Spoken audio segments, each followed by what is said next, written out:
I'm sure a lot of you guys remember the old ceremonial hunting tradition of eating the heart out of the first animal you kill. Meat from those organs are among the most nutrient-rich foods on the planet. You can get those same benefits your ancestors craved via convenient daily capsules from Heart and Soil. Find out more at heartandsoil.co. And remember, use code MeatEater for 10% off your purchase. There's nothing like snook hook sets at dawn or catching a tarpon in the moonlight. Find your next fishing trip made easy on fishingbooker.com and experience the magic of the Sunshine State or any other destination on your fishing bucket list. Book a blue water adventure in search of sailfish or go snapper fishing with the kids. With over 6,000 captains and trips to choose from, planning your next one just got a whole lot easier. Download the Fishing Booker app on the Google Play or App Store or visit them online at fishingbooker.com to book your trip today.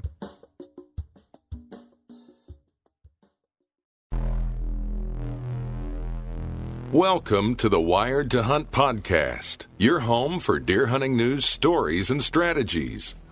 And now, your host, Mark Kenyon. Welcome to the Wired to Hunt podcast. I'm your host, Mark Kenyon, and this is episode number 22. Today in the show, we're joined by Steve Bartylla, accomplished outdoor writer and veteran deer hunter, and we're diving into the details of patterning mature bucks. You are not going to want to miss this one, so settle in and let's go.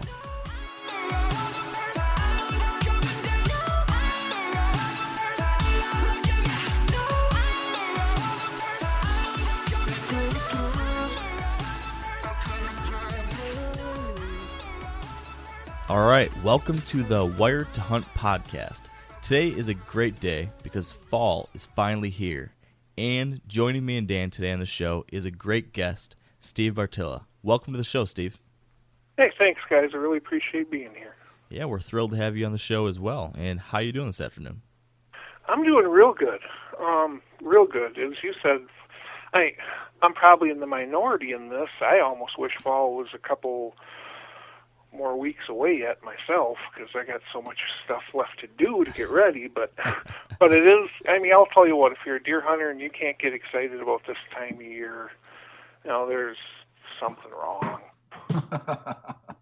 This is definitely that exciting time of year. I can relate, though, to what you said about kind of wishing you had some more time. I spent this whole past weekend running around like a chicken with my head cut off, trying to get all my final stand prep done and trim out all my final shooting lanes and whatnot. And I think, knock on wood, I'm ready. But it always seems like there's... I'm envious, buddy.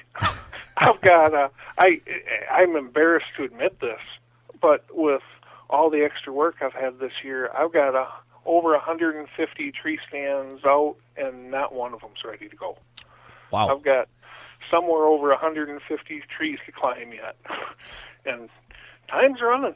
Yeah, I guess I do not envy you on that workload right there. Oh, the legs are going to be sore. I imagine. I think that's a perfect segue, too, to the next thing I wanted to ask you about, Steve. For those who are listening to that maybe aren't as familiar with you and your work, could you share with us just a little bit about your background, what exactly you're doing in the outdoor and hunting industry today that might be why you have 150 tree stands to hang? I do. I don't know exactly how to put this. I learned early on that if my primary bread and butter is as an outdoor writer, but frankly, to do that full time, you can't afford to starve the kids. No, there's only, especially in my niche, is all how-to.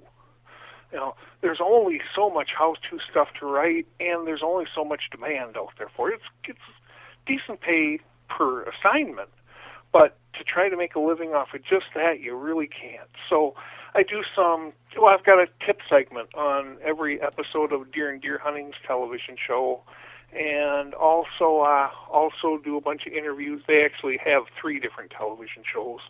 Do a bunch of interviews for those shows, and then also work as a consultant, where I have, it changes, but it's almost always either 4 or 5 properties that I have long-term management responsibilities on, where these guys pay me to come in and do all the habitat improvement and food plot and stand setup type work, and then actually come up with hit lists of bucks that I believe they should kill, hit, and as important, if not more so, please don't kill this one. No, he is a fantastic, he's a 130-inch, 2.5-year-old that's got unlimited potential written all over him. And then taking it a final step for those guys, it's, okay, where should we hunt tonight, Steve? All right, this is the buck you want to kill.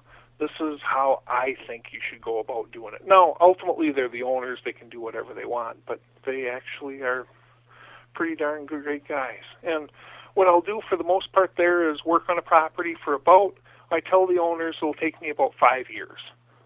It'll take me about 5 years to get everything set up to the point where I believe it's just a self-sustaining machine at this point. And then go ahead and, on some of them, at that point, we part ways, and I go start over on a new one. Wow. As much as I like killing deer, I think the stuff that you're doing is what I find is the most fun. So that sounds like a good deal. Well, and talk about, it gives me opportunities that I would never, ever, ever have on my own. I mean, the most land I've ever owned in my life was a 40-acre piece of ground that I lived on for a while. And now I'm talking about having clients that have, some of them are just your average-sized farms. But also at the same time right now, one of the properties I'm managing is 1,550 contiguous acres. Jeez. Yeah. You know, I mean, the amount of, I mean, I almost feel like I should be paying, well, I would pay people to be willing to do this kind of stuff. Hey, don't cut yourself short. Yeah, exactly. Your customers might hear this. Well, it's not much of a secret with them because they all end up becoming friends over time, and I've pretty much told them flat out that thank you guys. Right. the amount of stuff I've been able to learn running, and I mean, these guys obviously, if you have 1,550 acres, you got pretty deep pockets. Okay. So, I mean, geez, I'm running 40 different trail cameras, all Reconics trail cameras on this property.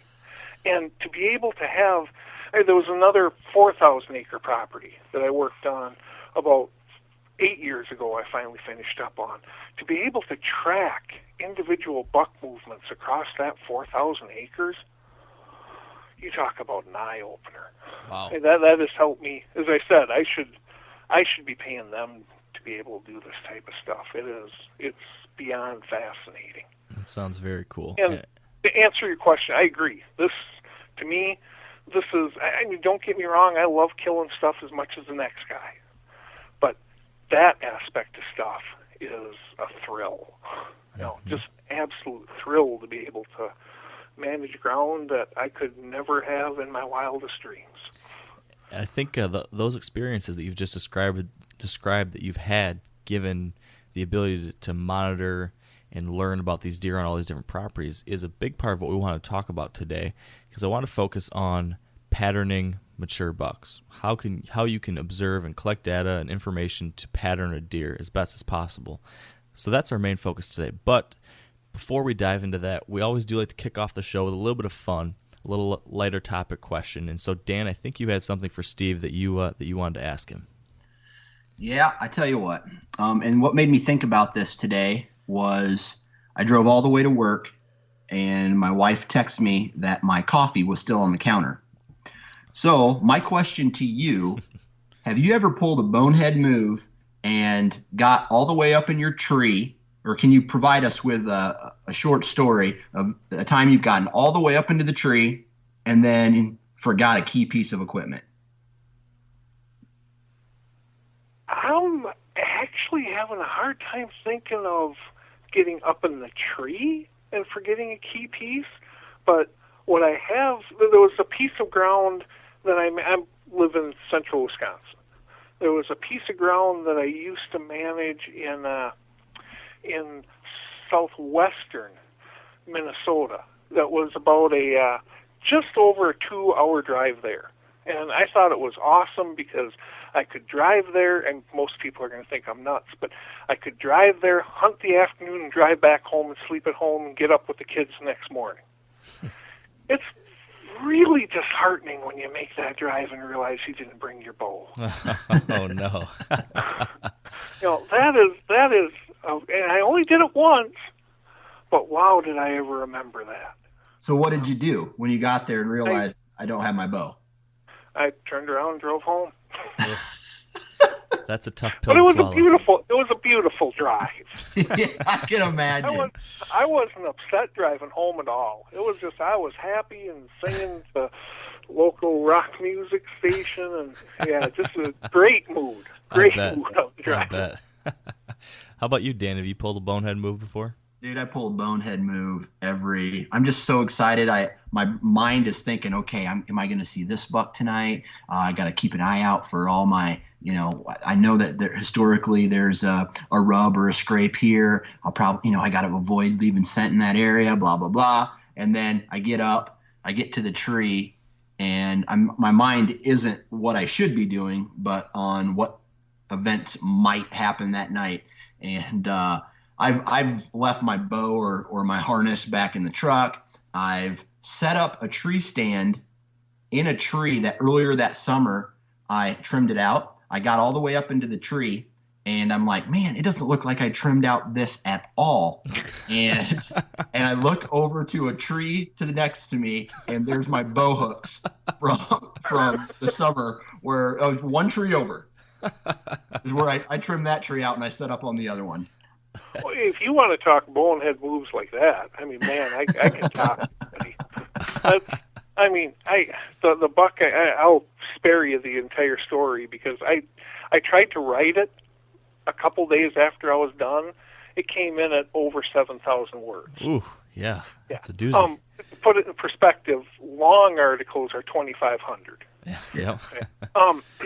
But here you got Mr. How-To expert, and oh man, I got this figured out. There's this food plot. I got picture after picture of the 6.5-year-old buck that I've tracked since he was 3.5, and man, he's killable. I'm going to go in there and I'm going to kill him, but I'm so smart, I'm going to walk down the creek. Because from the creek, they won't be able to see me on the now bare ridge.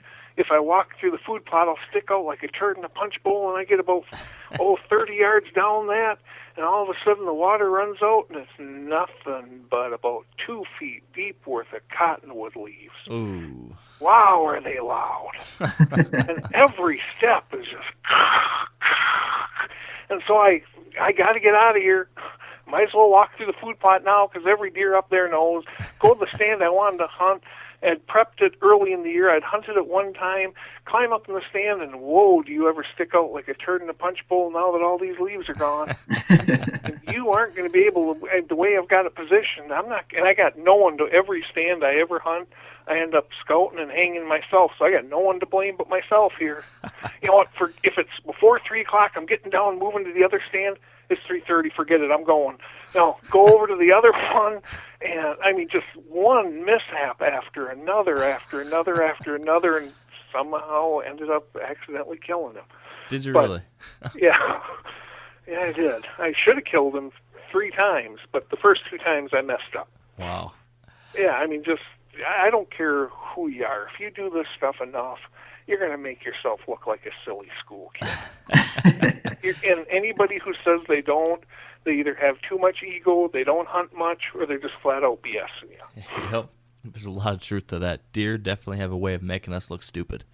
Yeah. That's the truth. I don't know if I've got a story as good as either one of yours. I did have a little bit of a bad spell last year. At the beginning of last season, I had a hunt. I went out to a new property, got all the way out there, got into my tree stand, and I film all of my hunts, as Dan, as you know. And I got out there, and I had forgotten my camera arm, or the fluid head for the camera arm. So I ended up using a bunch of twine to somehow attach the camera arm to the bottom of the arm, and then had it swinging there, just kind of somehow to keep it horizontally level. But it was pretty awful. And then the next hunt out, this time I didn't forget my camera arm. I forgot my camera. And so then I got to my stand before I figured that. I had to run. I literally kind of scurried around this corn edge all the way back to my truck, got a camera out of there, got back to the stand, and like 15 minutes later, I did have a 150-inch 4 or 5-year-old buck come strolling by my way, so that was pretty cool. Made it back just in time for him to start moving, but haven't forgot a bow yet, so I'm doing okay. Knock on wood, my friend. Yeah, true. Knock on wood.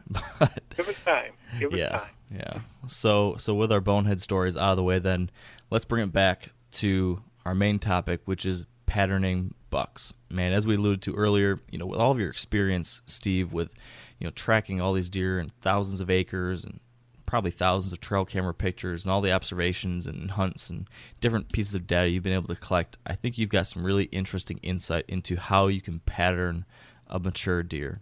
And so with that said, I was hoping to kick things off, if you could please explain to us, in your opinion, when you say pattern a deer, what do you mean? What does that mean to you? I was really hoping you were going to ask that question. And if you hadn't, I would have derailed the conversation and probably given you the answer anyway, in my opinion. In my opinion, there's so much, I hope you don't mind me being blunt, but flat-out baloney when it comes to patterning bucks out there that it's beyond ridiculous. When I first started, a huge eye-opener for me was when I first started doing the consulting thing probably, 25-ish years ago. I did a lot of consulting for outfitters. And here you go ahead and you lay out all this stuff, and then, Mr. Joe TV star, and I'm not trying to rip on the TV guys, as I said already. I don't do a lot of filmed hunts, but do a lot of TV stuff myself, and they're great guys. But next thing you know, Joe TV star comes out there and he kills a buck out of one of those stands, and then you see it on TV. Like, wow, I had no idea he knew so much about that property and that buck that he'd never seen before. And there's a great way to build cred in this industry is to pretend you did a lot more than you really did. Uh-huh. I think most people see through it eventually, but the only reason I'm jumping on this soapbox for a second is the danger to this is your average hunters believe it. And it's not even so much that they believe it, it's that they start questioning, well, how come I can't do that? Mm-hmm. There is so much going on out there in the fall, it's not funny. You've got food sources changing very dynamically. You've got food sources that are plummeting. You got such as, you get a handful of frost, that alfalfa field no longer is as good. Or you talk about the Northwoods, the aspen leaves fall. Those aspen leaves are a huge food source before they drop. You got all these food sources going under, and you got acorns, mast, hard and soft, corn, soybeans. They went through that drying period, and now they're edible again. And so you got the food sources changing, and then you look at the rut cycle. So much is changing through each rut cycle that the idea of getting on that buck and knowing what he's doing throughout the entire season, if you can do that outside of a pen, you're doing a lot better than I can.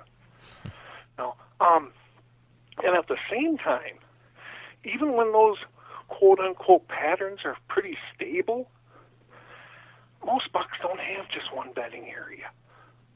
Most bucks don't have just one food source.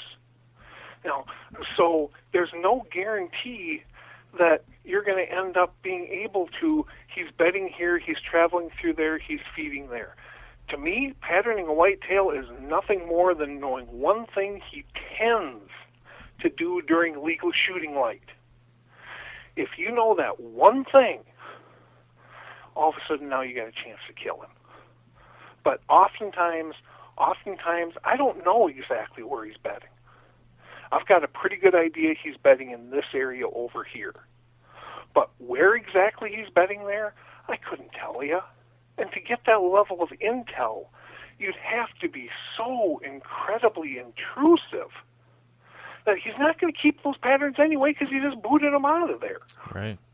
So what I look for is nothing more than that one thing he does somewhat consistently during daylight.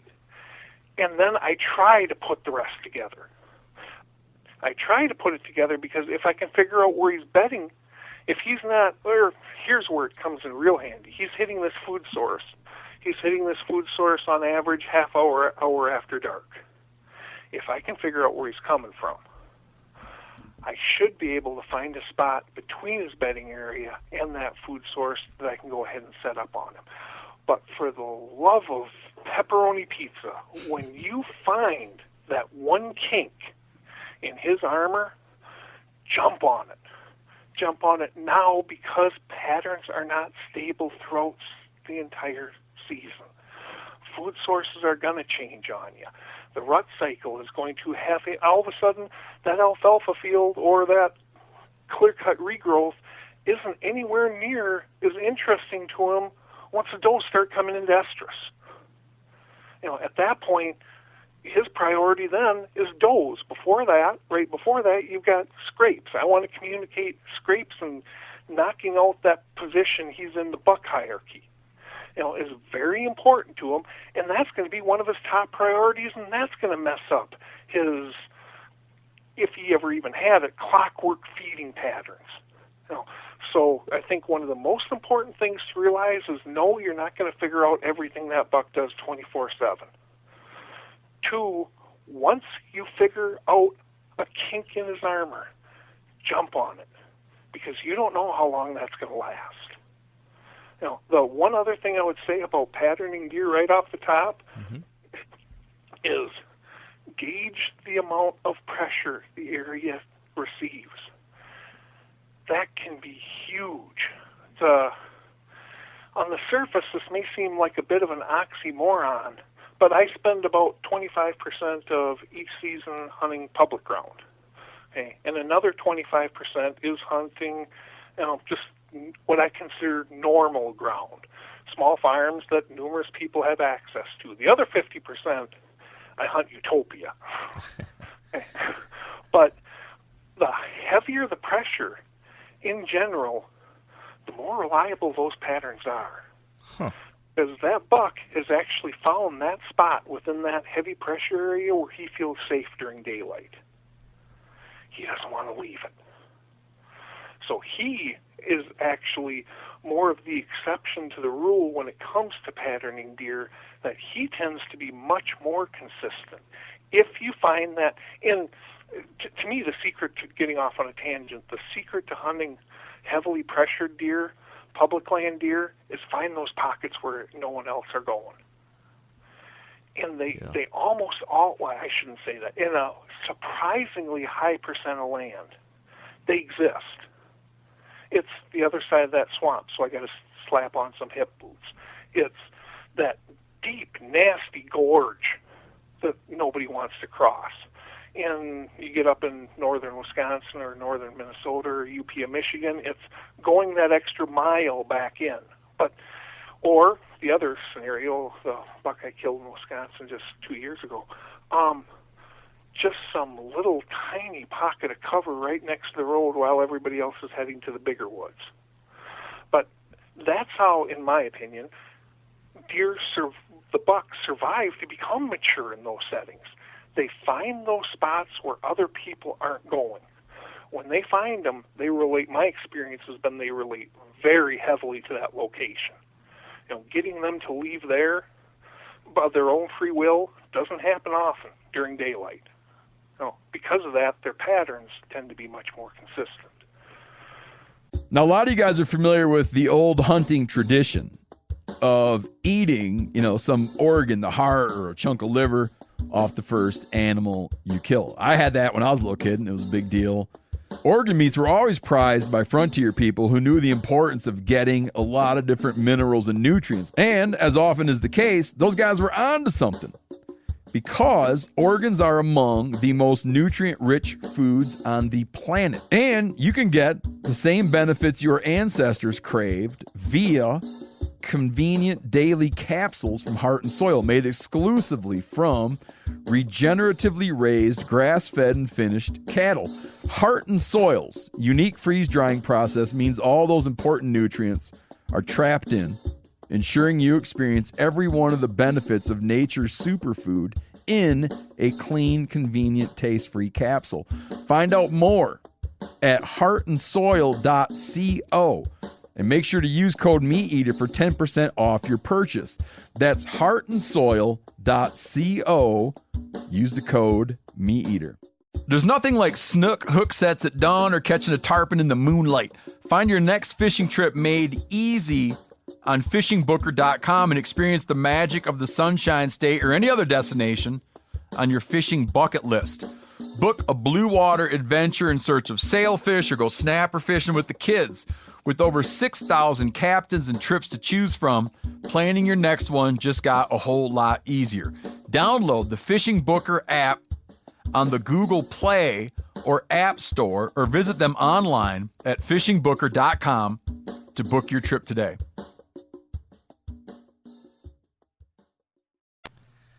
All right, so kind of sort of almost answered your question, I think, somewhere in all that.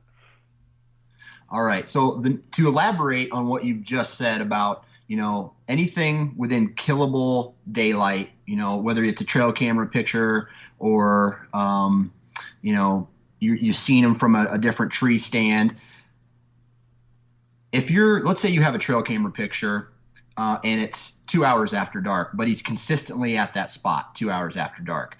Mm-hmm. What are you doing any type of, hypothesizing of where he's coming from, where he's going, and adjusting your hunting towards that? Or are you just kind of staying away from that area until there is daylight activity?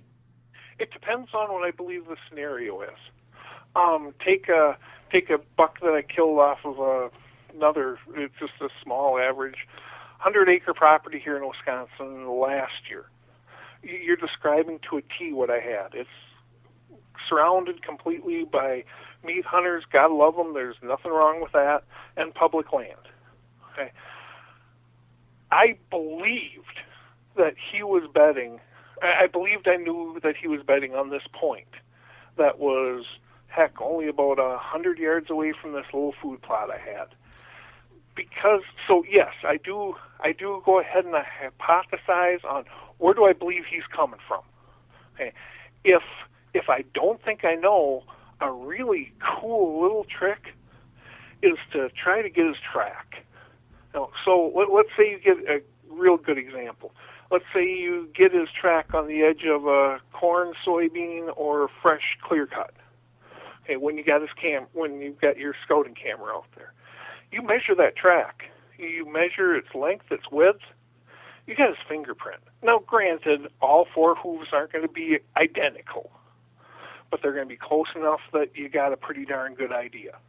Okay, so now I know he's feeding in the soybean, corn, or clear cut. Okay. I don't know where he's coming from, though. From the trail camera picture, let's say I have got him. For one thing, seeing a mature buck do something once is not a pattern. Now, I need to see it at least twice. Okay, but okay, I've got his picture here a couple times. I know he's feeding here. Where's he coming from? Well, okay, he's getting here an hour after dark.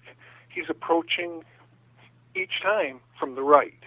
That means he's coming somewhere from over in that direction.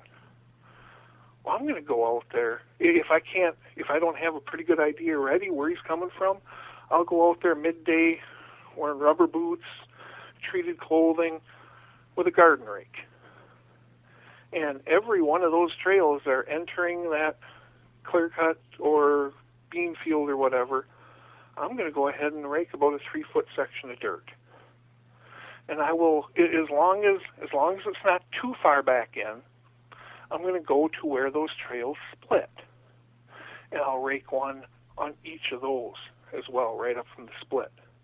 Now you go ahead and you give it anywhere from a couple days to a week. You come back with a stand on your back, and you let what I call track catchers tell you where he's coming from and set up and hunt right there on the spot. Steve, is that something that you can pull off even on heavily pressured land? Going in there a time or two extra to put down that track catcher, or is that something that you're typically seeing working better in the lower pressure situations? Heavily heavily pressured land, I am all about doing absolutely nothing to draw any attention to me whatsoever. If I can find that pocket, I got a good chance of killing that deer. Okay. Because in most settings, some areas, as I said, you talk in northern Wisconsin, big woods settings, I'd be more than happy to try that. But in more your normal normal hunting public land situations, I'd really rather not, because they don't have the habitat out there. But now again, it depends. I love it. I hope there's a ton of big buck sign outside of that little pocket that he's living in. Okay? Because those are the areas everybody else is hunting.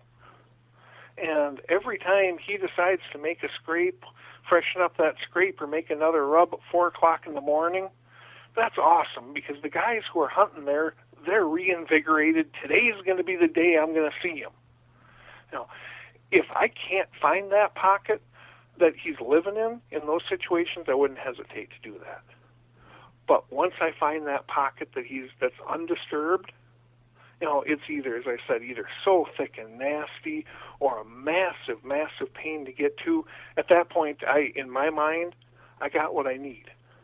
I know he's in this pocket. They're generally not huge. If I had, it's impossible to come up with an average on this, but if I had to say, I'd say they're an average of, if you can find a 50-acre pocket that's undisturbed, you're doing good. Usually it's far less than that. It's right. Well, the one that I killed, the one out of that one I was telling you, it was just a little pocket right next to the road. Heck, that was 2 acres of ground. You're not going to be able to get away with something like that there, obviously. Sure.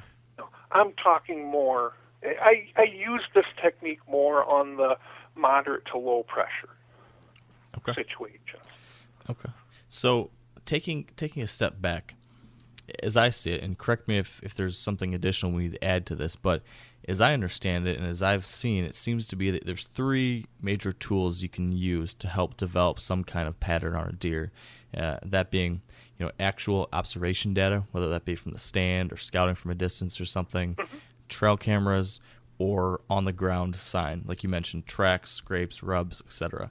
So my question for you is, first, is there any other tool or factor that you're using to pattern deer? I guess that's my first question. Is there anything else?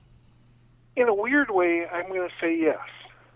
And that is one of the things that really, really, really helped me is, and I still do it to this day, and I'm still learning to this day. If it ever gets to the point where I think I know it all, I hope somebody slaps me, because I've gotten stupid, is during the off-season, when I find that buck's bed, I go ahead and I hunker down, and I don't lay down, I squat down. And I look around, why is that buck bedding in this one location here? Now, what makes this spot one of the spots where he feels safe enough to lay down on? And you do that enough when you start getting a feel.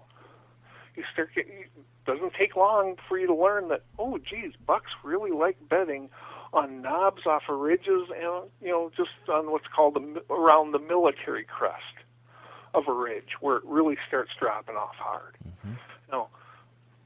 If you're looking at any type of wetlands, if there's any type of a peninsula dry land that goes into that swamp, real good chance he's bedding on the end of that. If there's islands out in that swamp, real good chance he's bedding there. Okay, so you're dealing with a flat bigwood setting. Okay, you don't have an area without squat for swamps and doesn't have any terrain. Well, where's that 5, 6, 7-year-old clear cut that's growing up all thick and nasty? As chances are in that setting, he's better than the nastiest stuff, thickest stuff you can find. So part of it is just always, and I mentioned, we did that other interview the other day, and I mentioned this in there, always ask why. Don't be content with just finding deer sign. Ask why they made it there. What's the motivation? What's the odds of it happening again? Where's he coming from? Where's he going to? The more of that stuff you generate over the year, you almost build a database of experiences. that you can then start to apply to other locations. But so part of it's just intuitive. You know, you get a feel for it after. The more you do anything, the better of a feel you get for it. And the rest, though, is, I'll tell you what, trail cameras are tough to beat. Trail cameras and observations. Yeah. You know, deer sign helps a lot too, especially deer tracks. Those track catchers are beautiful. I use them a lot. They are a great tool. Perhaps the most ignored bit of sign left out in the woods are deer tracks. And they'll tell you, especially in snow, they'll tell you exactly where he was coming from and exactly where he's going to. I think you're right, too. That's something that doesn't get a whole lot of play in the media or when people are talking about, you know, how to understand deer. The tracks are kind of one of those underlooked pieces of the puzzle. And I want to dive a little deeper into that and some of your other thoughts on sign. But first, I want to focus on what you just said before that, and that being the power of trail cameras. Can you give us some real meaty detail on how you're specifically using trail cameras to try to figure out these specific deer, whether it be for your clients or for yourself? You know, where are you putting those cameras at certain times of the year? How often are you checking them? You know, what are your real goals there with that? Well, for clients, my goals are twofold. I need an inventory of what they got out there, and I need to hopefully get enough information. And I'm not saying I pull this off every time, but hopefully enough information that if they want to kill that deer, I can at least put them in the ballpark. Okay, the stand that I've got up over here with this wind under these conditions, that's from what I can gather, your highest odds location. And I am going to go off on a little bit of a tangent here for a second, No problem. and that is everything is tendencies. There just plain are not these cut and dried rules of deer behavior. If they exist, I don't know what they are. Now, the best we can hope for is he tends to do this under these circumstances. But by definition, a tendency means there's plenty of times he doesn't. Right. And frankly, I think that's part of the fun. If they did everything that we believe they're supposed to under each condition, well, what's the thrill? But so the two biggest things I'm using trail cameras for are an inventory. I need to know what's out there, and then to try to zero in a little bit more on where he is. My first golden rule, and this was I've been using trail. This is going to date me here, but I've been using trail cameras all the way since when Trailmaster first came out. I don't blame you guys if you have no clue what I'm talking about, but it was a transmitter and a receiver and a camera. Wow. You know, you actually had 3 different units that you had to set up in order to be able to get a picture of a deer. I learned the hard way that your number one golden rule when it comes to trail cameras is do no harm. These things are supposed to help you. Yeah. So I can't say I never do, but the overwhelming majority of the cameras that I use are in very low impact locations. Frankly, when it comes to the public land hunting, I almost never put a trail camera out there. No, almost never. Just mainly by default because I don't want any more disturbance than I need to minimize my disturbances to the maximum, if that makes any sense. Yeah, it does. And going out there to check trail cameras, hey, first you got the risk of them getting stolen, obviously, on public ground, and then even more importantly, you know, I'm making a disturbance every single time I go out there, especially if I'm going to get to a spot where I believe he's going to be active. You know, so on that ground, it's all sign. It's all try to find that location no one else is going to, and then look for some big tracks or big rubs, or even small rubs that are just, the tree's just trashed. I know I'm dealing with a mature buck here. On public lands, my goal is a 3.5 or better. I don't even care what that 3.5-year-old looks like. If it's a 100-inch 3.5-year-old, I'm going to kill him, and I'm going to be proud as heck. Yeah. Because he was tougher than that 160-incher I killed on that 2,000-acre piece of ground that only had 10 hunters the entire year, and it's been managed for 5 years. But so I'm not using trail cameras in those situations. On the average to low pressure ground, I am using them, and my number one rule is low impact. Now everybody talks about the cool, low impact is the cool term these days, but few people actually ever go into any detail on what low impact is. They can't see you, they can't smell you, they can't hear you. If I can consistently get in and out without one of those three things happening, it's a low impact location. And that every bit as important getting in and out without them seeing, smelling, or hearing me. Okay, so right off the top, I'm not going to say I never do any higher impact locations, because quite honestly I do. But it's for professional reasons. Sure. If I'm 100% for hunting, it's going to be someplace I can get in and out. Really cool little trick that I've been using lately is picture about a 5-acre inlet going into the woods. Now you got a big field out here, and here's this little inlet of field that goes in, sucks up into the woods a while. Okay. Well, go ahead and put that back half acre or so into clover. And then put the rest of that inlet into corn. Then have soybeans out on the main field. Now, obviously, these aren't all my crops. Now, I've just worked with the farmer to have this set up. Okay? Then go ahead and make a little ATV trail, going from the soybeans back to the clover. You're going to catch every single deer that's going between the clover and the soybeans on that trail, and you can set that camera right out on the main field. Now, granted, you're not going to be getting those buck pictures most often until after dark, but you know what? They're wasting time back in that little inlet back there, and you have natural screening, and they feel safe as if they're in the middle of the woods. But that's a great little trick that when I have that level of control, that I use a lot. A trail through the corn, or actually what it is it's along the edge of the woods, where you take down about one row of corn, really gets those deer to use that like crazy.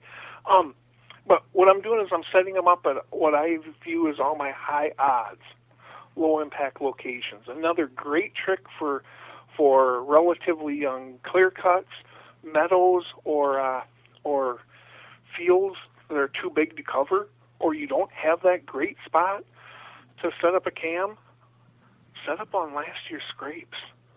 And I'm talking this time of year. Yeah.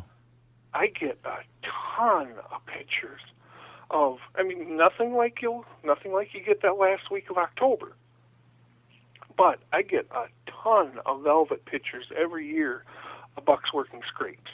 And what you're looking for, you're looking for that licking branch that serves as a communication hub year-round, which tends to be one or several of the most heavily used scrapes in the area.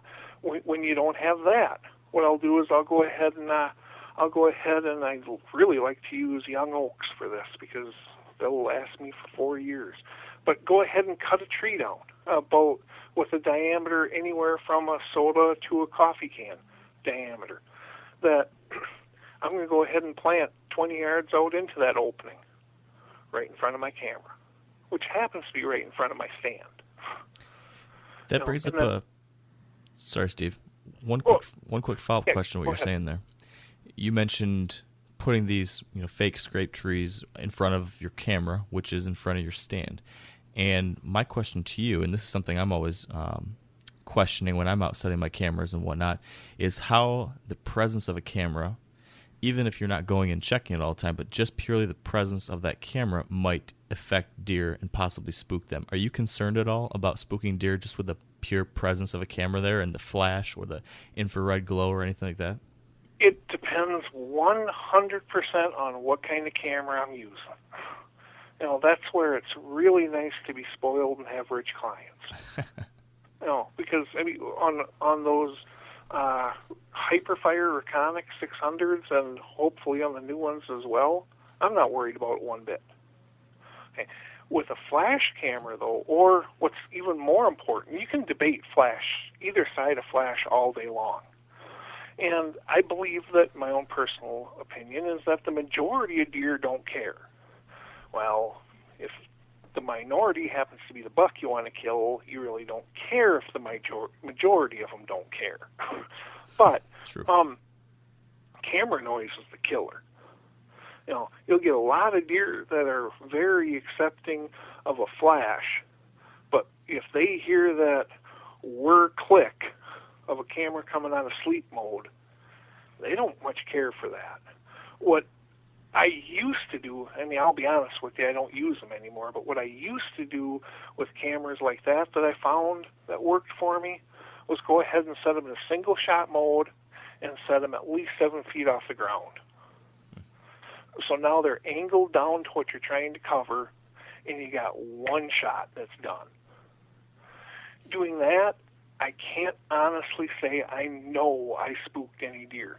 The other thing I should say is the times that I set cameras by stands are actually in the minority. Okay, it's only on those really low impact, right on the edge of a field type situations, because otherwise, and deer, I don't know how much more of a tangent I should get off on here, but deer have different tolerance levels in different areas. They'll tolerate a decent amount of human disturbances around a field edge because they're used to it. Now, the farmer's going through there checking his crops. He's out there spreading manure on his alfalfa field. He's doing all this stuff. They're used to disturbances there. You start getting back in the woods, and all of a sudden their tolerance for disturbances start to plummet. Okay, so on a field edge, I'm willing to have a camera right next to my tree stand. I almost never do if it's not on the edge of a field. And one other thing I'm going to mention quick on a tangent here, if you don't mind, is on those cameras that have flash or make noise, you can use them to actually help focus deer activity around your stand. I've yet to spook a deer to the point where they leave this area. Okay. What they'll do, though, often is they'll avoid that camera location. So you're covering let's say a pinch in the field that's 70 yards wide. I don't know about you guys, but I ain't taking a 70-yard bow shot. Nope. But what I'll often do is I'll go ahead and set one of the older Reconixes that I use, that have the red glow on the other side of that. And the deer still go through that neck, only now they cheat over towards me. That works. That's a nice little trick that you're not going to use often, but when you use and it works out, you're real happy and you think you're all sorts of smart. That's a neat idea. But anyway, I'm sorry at this point, I can't even remember what your question was, so hopefully somewhere in there. If you can't tell, I tend to get off on tangents. It's good stuff. I'm fine with the tangents. These are some fascinating topics we're talking through here. Dan, what are you thinking about all this? Yeah, I like the little tips and tricks as far as using. I really like I know another guy who uses. You mentioned about basically cutting down a tree and burying it vertically in front of your stand. I know a guy who does that. Basically, he makes a horse, where you tie up horses, and he makes one of those out in the woods, and he all the bucks in the area come and use it on his property. He has a very low pressure property though. But I got a question about October lulls and patterning deer in my opinion, I believe that the October lull is a myth. Because at some point deer are out there, whether they're not moving in front of you, they're moving at some point. Whether it's nocturnal, if that's the case, all of October should be a lull. But my question to you is during that so-called lull, Is there something that you're doing different as opposed to preseason or the rut? Are you talking hunting-wise? Yeah, hunting-wise or trying to pattern deer. It all depends on pressure. I mean, I agree and disagree with you at the same time about the lull being a myth. I think in my experience, in low-pressure situations, there is no lull. The deer feel safe. They're moving. I mean, heck, one of the spots, I mean, this is going to make me look like such a spoiled baby. One of the spots, the first week in October, if I don't get hunters up into their trees by 1 o'clock in the afternoon, they're too late. Now, a lot of you guys are familiar with the old hunting tradition of eating, some organ, the heart or a chunk of liver off the first animal you kill. I had that when I was a little kid, and it was a big deal. Organ meats were always prized by frontier people who knew the importance of getting a lot of different minerals and nutrients. And as often is the case, those guys were onto something, because organs are among the most nutrient-rich foods on the planet. And you can get the same benefits your ancestors craved via convenient daily capsules from Heart and Soil, made exclusively from regeneratively raised, grass-fed, and finished cattle. Heart and Soil's unique freeze-drying process means all those important nutrients are trapped in, ensuring you experience every one of the benefits of nature's superfood in a clean, convenient, taste-free capsule. Find out more at heartandsoil.co. And make sure to use code MeatEater for 10% off your purchase. That's heartandsoil.co. Use the code MeatEater. There's nothing like snook hook sets at dawn or catching a tarpon in the moonlight. Find your next fishing trip made easy on fishingbooker.com and experience the magic of the Sunshine State or any other destination on your fishing bucket list. Book a blue water adventure in search of sailfish or go snapper fishing with the kids. With over 6,000 captains and trips to choose from, planning your next one just got a whole lot easier. Download the Fishing Booker app on the Google Play or App Store, or visit them online at fishingbooker.com to book your trip today.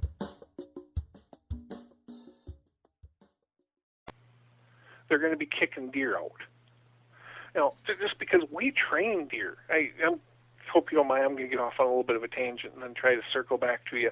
I have no doubt in my mind whatsoever that we train deer just as effectively as we train our dog at home.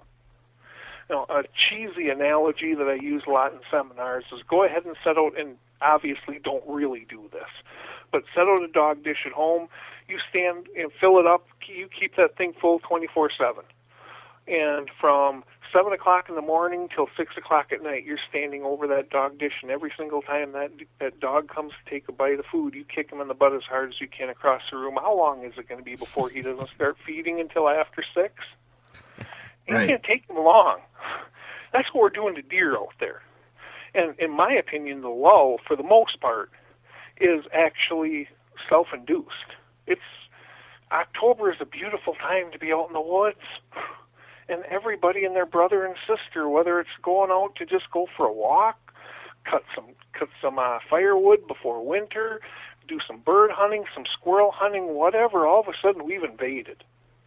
And I think that, more than anything, causes this lull. It's our own doing. But if we're dealing with high-pressure situations, I'll be honest with you, for the most part, I'm leaving it alone. I want to, in a high-pressure situation, the scenario I talked about, where I'm hunting what it is his core area, but as importantly, it's that area no one else is getting to. I'm going to wait till right around that last week of October, early November, on a good weather day, and I'm going to go in there and try to kill him the very first time, because I got virtually no wiggle room for error. In low-pressure situations, for the most part, I'm hunting the food, with the exception of I'll be more than happy to spend a couple days hunting the downwind sides of low-impact doe bedding areas on good weather days again. By good weather days, I mean, at worst, it's not overly hot. It's not overly windy. I don't, to be honest with you, I don't pay squat of attention to the moon as far as hunting goes. But perfect. I want that stretch where I'm just going to make up these numbers, but it's mid-70s for the past week. Boom, the bottom falls out. The high for next Thursday is going to be 48 degrees. That's a great, as long as you don't have really stiff winds, that's a great day to be out hunting. Those first couple days right after the bottom falls on the temperatures. That's when I'm going to go in to hunt those doe bedding areas, and the reason I'm going to is because we try so hard to go ahead and put the rut in this neat little 10, 14-day window. As far as breeding goes, it's not. There's some does that come in early, there's some does that come in late, and I'm not talking about being skipped because the buck-doe ratio is so out of whack. I can honestly say I've never seen that happen. And I've hunted some really whacked out ratios. But some does that aren't healthy are naturally going to come in later. Some super healthy does are going to come in early, and then you've got the doe fawns. Even in northern Wisconsin, on a decent year, 5 to 10% of doe fawns are bred their first year.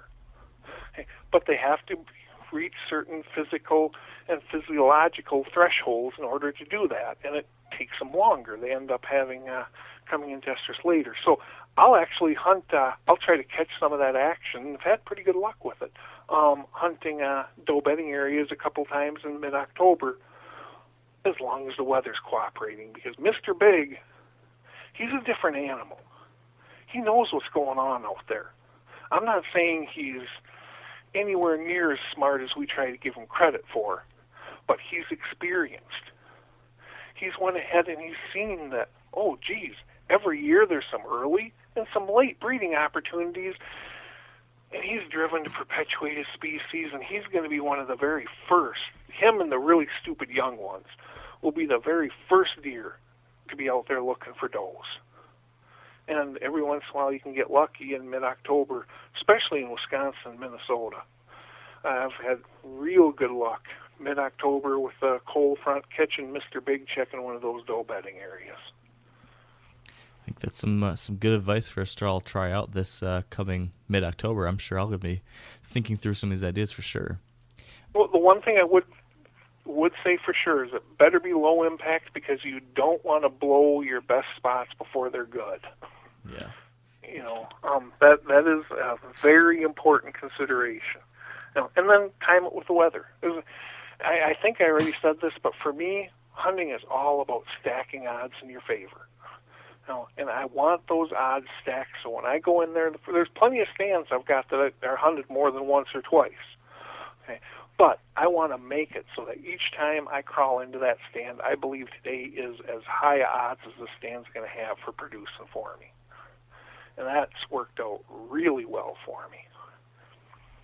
So, continuing a few of those thoughts about stacking the odds and using multiple factors to make a decision about a stand site, and kind of tying into what we had talked about just a little bit ago, we talked through how you're specifically using those trail cameras as a tool to better understand what the odds are for a specific time. Can you elaborate a little more on sign? We talked a little bit about tracks, but can you talk about, if at all, you use rub lines or scrapes as part of this overall puzzle? Rub lines for me are very beneficial in big wood settings, but in more your average Midwestern property, it takes a better mind than me to piece them together. I can count on one hand the number of quote-unquote rub lines that what I would consider a rub line in the more Midwestern farm belt settings. You talk about big wood settings, that's a different animal. You don't have the density of mature bucks, so you can tend to piece their rubs together a lot better. But just because a buck is big doesn't mean he's rubbing on big trees. I get every bit as excited by seeing that sapling about the diameter of my index finger or thumb that is absolutely trashed. I mean trashed. There is nothing left of that thing. It's a twisted up little mess of a tree that stands no chance of survival. I see something like that, I think odds are pretty good a mature buck did this. Okay. You see that rub that's about the diameter of a pop can, that's got a, I don't know, let's say 12, 18-inch shine to one side. I got no clue who did that. It might have been Mr. Big.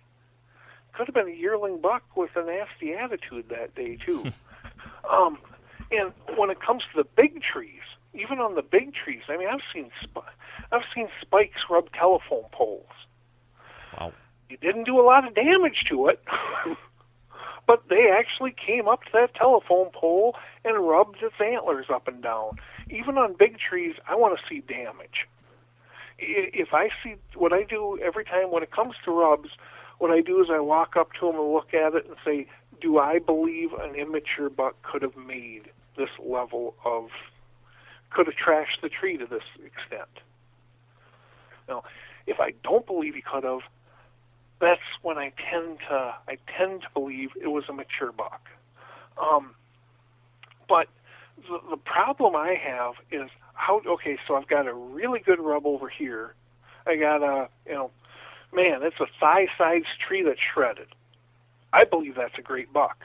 Okay, now 150 yards to the east, there's a sapling that's absolutely shredded. Okay, I believe that's a good buck. But is it the same one? I can't swear it is. So I use, to me, rubs and scrapes are valuable pieces of intel, especially the size, the tracks and scrapes. That's what I'm really paying attention to when I'm looking at scrapes. But I think we try to make more out of them than they really are. Now, I mean, I've had rub lines in the Northwoods where, over a string of 250 yards between the swamp and this clear-cut regrowth, I've got 8 different rubs. And all 8 of them, or 7 out of 8, happen to be pointing back towards that swamp. Okay, that's telling me in this case that I got a good buck. And there's, the trees are pretty trashed. I mean, I believe this is a big one. In that case, I believe that, I've got a good buck bedding in that swamp, and he is using this route predominantly to get to the food, to get to his food source, which is this clear-cut regrowth. It's a clue that they're all pointing back towards the swamp, but because, that's the way he's walking when he comes up to the tree, but then you look down at the tracks and, the majority of tracks are headed towards that clear cut. Okay, I've got enough pieces of intel now to actually believe this is the case. But, I've heard plenty of people talk about how you can tell the direction a buck was going from which direction the rub faces. I've seen an awful lot of bucks circle a tree before they went ahead and made rubs.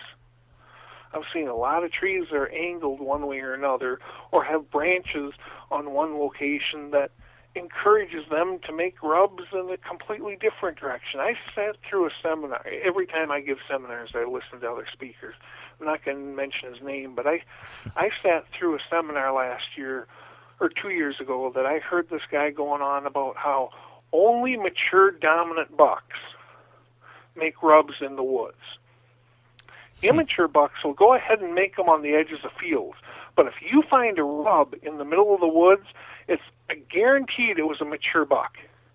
Next, you can go ahead and look at the shine side. That's going to tell you the wind direction for that day. It's the wind was coming exact opposite direction of the shine side of the tree. Okay, meaning that buck is always walking straight into the wind. Now, turn your back to that tree. Put the shine side right in the middle of your back.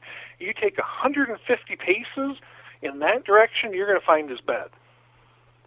So now, every single time the wind is out of that direction, you know exactly where that buck is bedding. Seriously? Wow. And he was selling a $50 book. Yeesh. You know, and I'm like, wow, these people know so much more. And then some other guy on TV I heard going on about how you know, there's 3 different categories of rubs. Velvet shedding rubs, they mean nothing. Another category, I'll call them rage rubs, they mean nothing.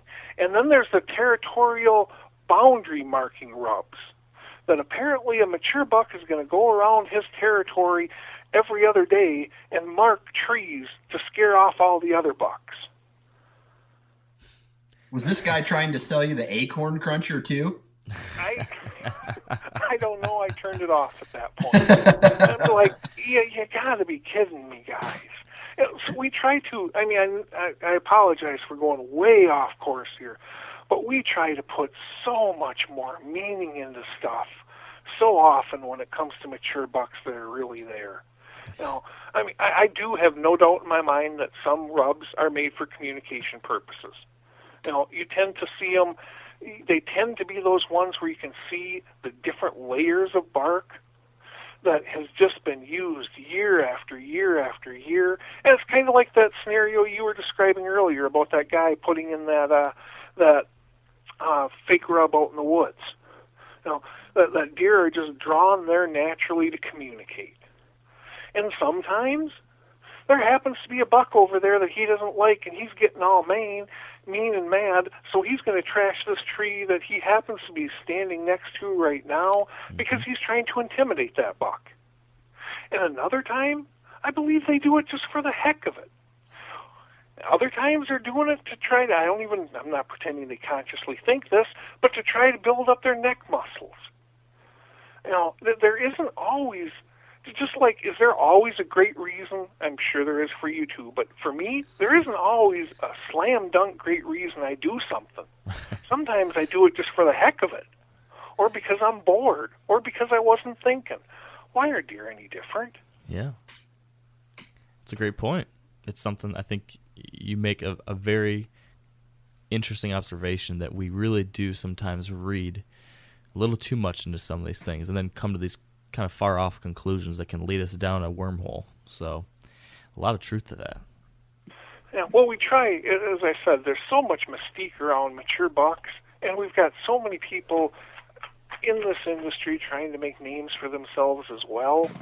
But between the two, we try so desperately hard to put profound meaning to everything, and there really isn't to a lot of stuff.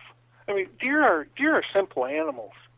They care about survival and perpetuating their species, and virtually everything in one way, shape, or form revolves around one of those two things. So true. So true. So this perfectly segues into my final question for you, Steve, because we are coming up on here on time. I'm curious, and maybe you've already mentioned it, but what do you believe the biggest mistake is that hunters make when thinking about patterning deer or when trying to pattern deer? What is that big mistake? I would try to, my knee-jerk is to say trying to get too much intel. You know, you should never, whether it's, as I mentioned, about using scouting cams or getting out there scouting itself, you know, the trick to pulling this stuff off is to be able to get enough information to make an educated guess, but not ruining your area in doing so. And I mean, if you're going out there every single, even if you got it in low impact locations, you know, going out there every single day to swap chips on your camera is not a good idea. I know because I used to. It was just like, yeah, I get the draw. It feels like you're a kid on Christmas Day. You can't wait to get those pictures and check them. You know, but and to answer a question that I didn't earlier, generally, there's exceptions, but generally speaking, 2 weeks to a month between chip swaps is how much time I give them. You know, there will be exceptions. You know, let's say I swapped chips last week, and the owners are coming down now this week to hunt. Well, I probably will go out there and swap them right then and there, so I have the most up-to-date intel on where I should send them and stuff. But don't trash the place. Remember, somebody years and years ago, I apologize, I can't remember who told me this, and they deserve credit for it because it was one of the more profound things I think I've ever heard. You can go ahead and take your woods and you can divide it into two sections. One you own, the other part the deer owns. You guys aren't going to share well.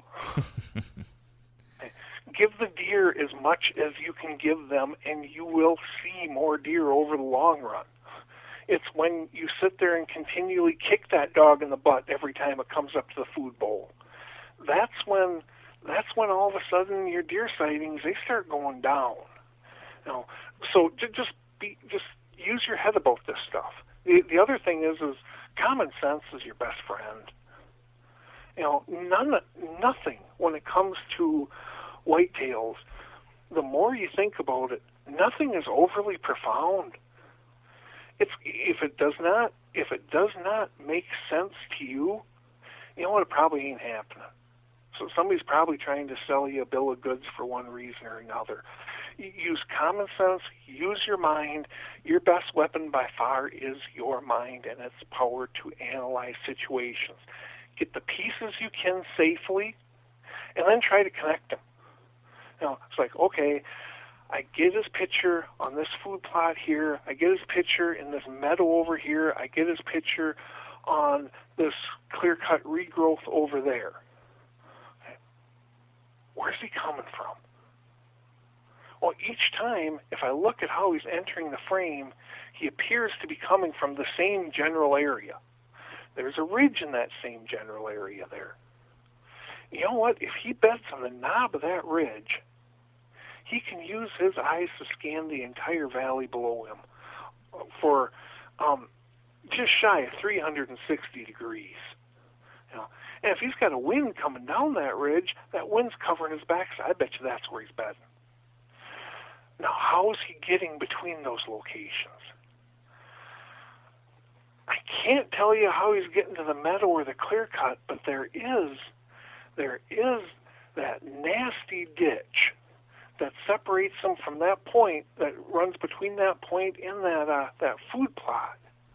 There happens that ditch is just a major pain to cross, except for that one spot where it's got that low sloping gentle bank. And I bet you I can set up there, and I bet you I can kill that deer. That's the type of thought process I try to go through every situation. He might be real tough to kill off that meadow. He might be real tough to kill off that clear cut. But that one spot over there, he's vulnerable. And just playing the odds, 2 out of 3 times he's not going to be going through there. But if I can get in and out of that location safely, if I use my head on the wind, as long as I make it so he doesn't know I'm hunting him there, you know what? 1 out of 3 ain't bad odds.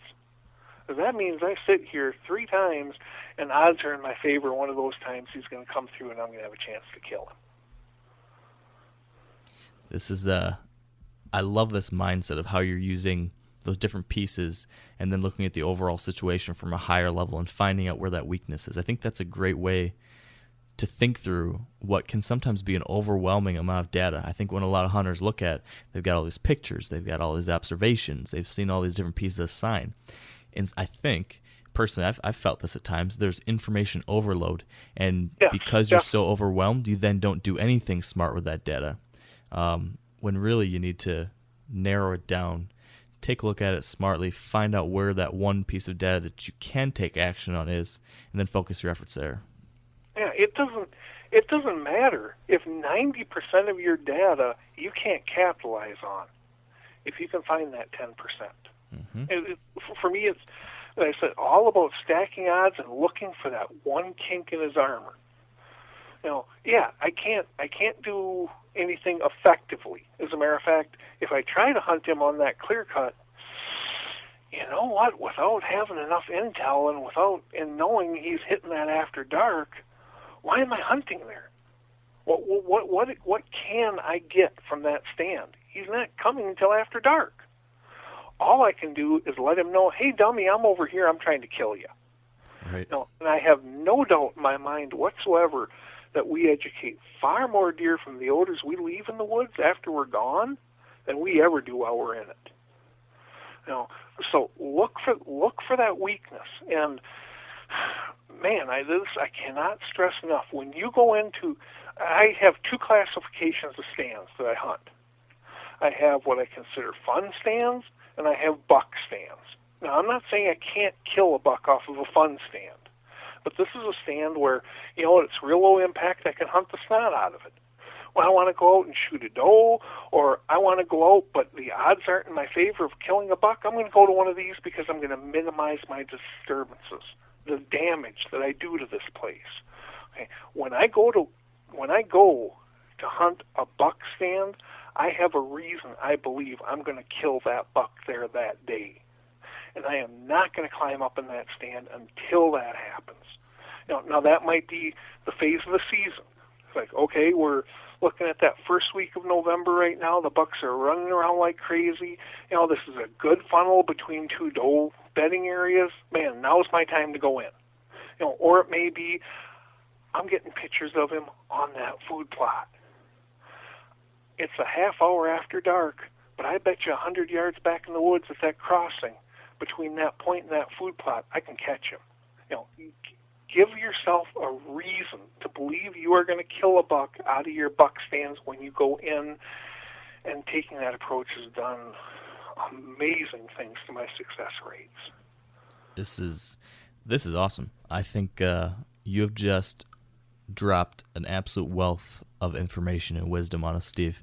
And I personally would love to keep talking with you for probably another 2 hours, but we are coming up on time here. So, Steve, I want to thank you so much for spending the last hour with us and really sharing all this really interesting, your different opinions and ideas on all this about patterning mature deer. And I'm going to be sure to be taking notes on this when I listen to it again. I think a lot of our listeners have too. So thank you, Steve, for your time. Oh, absolutely my pleasure. If anybody needs to be thanking anybody, it's me thanking you and your listeners.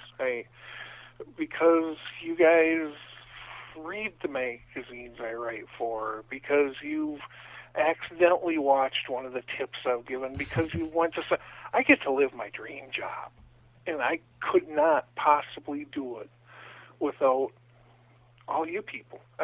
Impossible, and I will forever be grateful for that. So trust me when I say it's the least I can do, and my absolute pleasure. Well, it's the same goes both ways, Stephen, and good luck this season, and hopefully we can hear from you again soon later down the road on the podcast, and we'll be hearing about your success this fall. Sounds good. Make sure you send me some pictures of the slobs you killed this year. Hey, that sounds like a good plan. We'll talk to you then, Steve. All right, sounds good. All right. Thanks. Bye-bye. Well, I don't know about you, but my mind is racing a little bit right now. There was so much great information packed in that last hour. Now I just need to figure out a way to store it all up and remember. But I hope that you guys found this episode equally as helpful too. And as always, if you find the time, it'd be great if you could leave us a rating or review on iTunes. It would be greatly appreciated.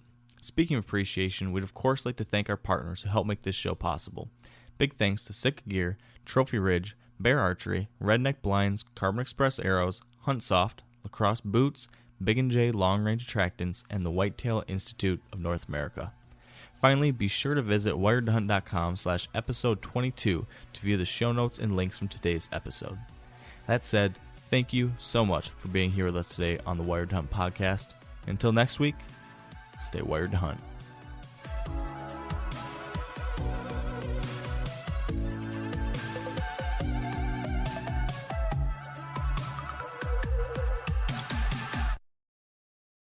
I'm sure a lot of you guys remember the old ceremonial hunting tradition of eating the heart out of the first animal you kill. Meat from those organs are among the most nutrient-rich foods on the planet. You can get those same benefits your ancestors craved via convenient daily capsules from Heart and Soil. Find out more at heartandsoil.co. And remember, use code MeatEater for 10% off your purchase. You ever get that feeling the walls closing in, the concrete jungle suffocating you? You crave some wide open spaces, the chance to connect with nature, maybe in a spot all your own. Well, head over to land.com. They've got ranches, forests, mountains, streams, you name it. Search by acreage. You can search by location. You can search by the kind of hunting and fishing you're dreaming of. Land.com. It is where the adventure begins.